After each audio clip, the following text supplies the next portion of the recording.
Depuis une dizaine d'années, les apiculteurs sont en alerte. Les taux de mortalité de leurs colonies ont explosé, passant de 8% à plus de 50% de la ruche.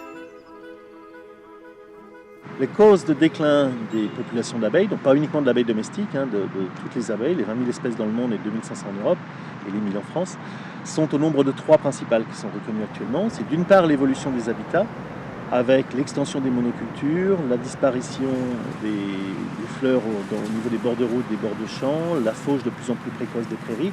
Tout ça conduit à une réduction des ressources alimentaires des abeilles, donc en nectar et en pollen.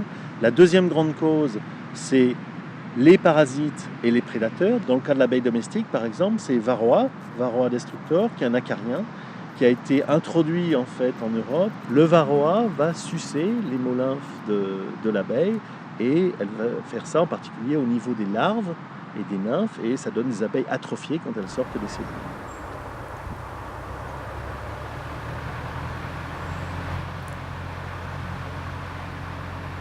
Et puis la troisième grande cause, c'est les produits phytosanitaires, les pesticides.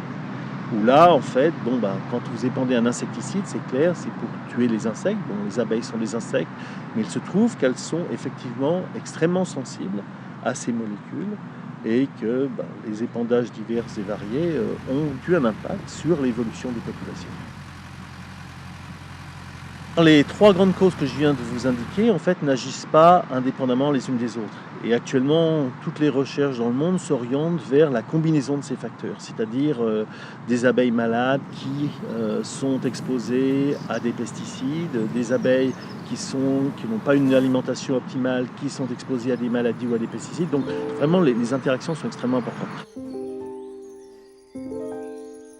Limitons donc l'usage des pesticides et laissons des espaces sauvages et fleuris pour que nos abeilles continuent à nous rendre cet indispensable service qu'est la pollinisation.